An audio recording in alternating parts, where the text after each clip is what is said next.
ये नरेंद्र मोदी का लेवल है। भारत एक लीडर की तरह युद्ध रुकवा सकता है, रूस यूक्रेन का युद्ध खत्म करा सकता है।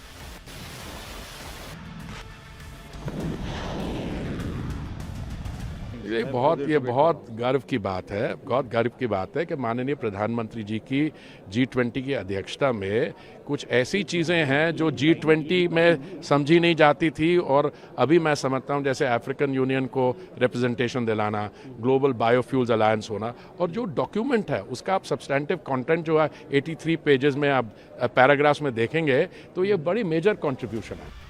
अब समझिए कि युद्ध रुकना भारत के हित में कैसे है और इससे 2024 का चुनाव कैसे जुड़ा है। फूड, फ्यूल और फर्टिलाइजर यानी अनाज, तेल और खाद। रूस यूक्रेन युद्ध खत्म होगा तो भारत की 3 बड़ी चिंताएं मिटेंगी। रूस और यूक्रेन दुनिया की सबसे बड़ी अनाज मंडी है। गेहूं का सबसे ज्यादा निर्यात रूस यूक्रेन से होता है। युद्ध के कारण गेहूं की अंतर्राष्ट्रीय कीमतें बढ़ी हैं। रूसी क्रूड ऑयल और गैस पर पाबंदी से इनकी कीमतें बढ़ी हैं। क्रूड के दाम पिछले 9 महीने में सबसे ऊपर हैं। पिछले 3 महीने में क्रूड की कीमतें 25% से ज्यादा बढ़ी हैं। गैस की कीमत बढ़ने से खाद की कीमत बढ़ी है। 2024 का चुनाव जीतने के लिए मोदी को सबसे पहले महंगाई पर काबू पाना है। युद्ध रुकेगा तो अनाज, तेल और खाद तीनों चीजों के दाम काबू में आ जाएंगे। ये वो समय है जब बरसों पुरानी चुनौतियां हमसे नए समाधान मांग रही हैं और इसलिए हमें ह्यूमन सेंट्रिक अप्रोच के साथ अपने हर दायित्व को निभाते हुए ही आगे बढ़ना है। नरेंद्र मोदी ने रूस यूक्रेन युद्ध को ग्लोबल साउथ, खासकर अफ्रीका से जोड़ा। खुद यूरोप भी मंदी की मार झेल रहा है। भारत की तरक्की की रफ्तार ज्यादा है। इस साल फर्स्ट क्वार्टर में हमने 7.8% की दर से विकास किया, जबकि अमेरिका का ग्रोथ रेट 1.60% पर है। यूरोप में ब्रिटेन और जर्मनी की ग्रोथ नेगेटिव है। जर्मनी -0.10% की दर से नीचे जा रहा है, तो ब्रिटेन की इकोनॉमी -0.30% की दर से सिकुड़ रही है। मोदी ने G20 नेताओं को समझाया कि ग्रोथ रेट की बदौलत हम तो फिर भी मैनेज कर रहे हैं, महंगाई भी काबू में है। आप अपना सोचो, आप नहीं तो कम से कम अफ्रीका की सोचो। इस तस्वीर से सबसे ज्यादा मिर्ची चीन को लगी है। चीन अफ्रीका में अपने फुटप्रिंट बढ़ा रहा था। मोदी ने अफ्रीकी यूनियन को G20 के पाले में लाकर खड़ा किया। राहुल गांधी की पॉलिटिकल फिलॉसफी सिंपल है। मोदी कुछ भी करें तो राहुल उसमें टीका लगाने चले आते हैं। दिल्ली में कुत्ते पकड़े गए तो भी राहुल गांधी उसमें घुस गए। कांग्रेस ने तो बाकायदा इस पर वीडियो फिल्म बनाकर रिलीज कर दी।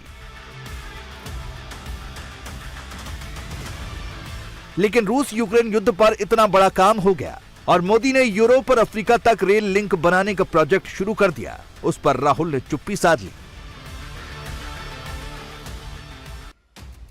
ये तो आप मानेंगे कि मोदी को पॉलिटिक्स करनी आती है। सिर्फ एक प्लेट लगाकर इंडिया की जगह भारत लिखकर मोदी ने ऐसा मैसेज दिया जो पूरे हिंदुस्तान में पहुंच गया।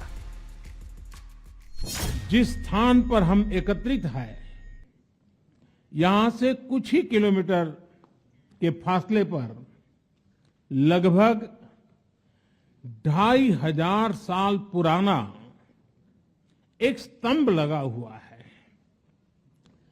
इस स्तंभ पर प्राकृत भाषा में लिखा है, हेवम लोकसा हित मुखेति अथ इयम नातिसु हेवम, अर्थात मानवता का कल्याण और सुख सदैव सुनिश्चित किया जाए।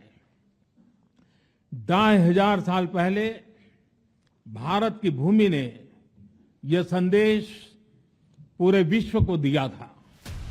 इंडिया अलायंस का नाम ऐसा है कि इसकी पार्टियों को भी इसका फुल फॉर्म याद नहीं होगा। हम याद दिला दें कि इसके नाम Indian national development inclusive alliance में इंक्लूसिव शामिल है। इंक्लूजन होता क्या है, यह मोदी ने करके दिखाया। अफ्रीकन यूनियन को G20 में इंक्लूड करके मोदी ने इंक्लूजन को अपने इंक्लूड कर लिया। मोदी ने दुनिया को जोड़ा, अमेरिका, यूरोप और अफ्रीका को एक साथ ले आए। राहुल गांधी और कांग्रेस के लोग अपने पॉलिटिकल अलायंस को भी एकजुट नहीं रख पाए। कांग्रेस अगर माइल्ड लाइन लेकर चलती राहुल गांधी अगर पॉलिटिक्स से ऊपर देश को रखते तो इंडिया अलायंस भी एक रहता और देश की किरकिरी भी नहीं होती।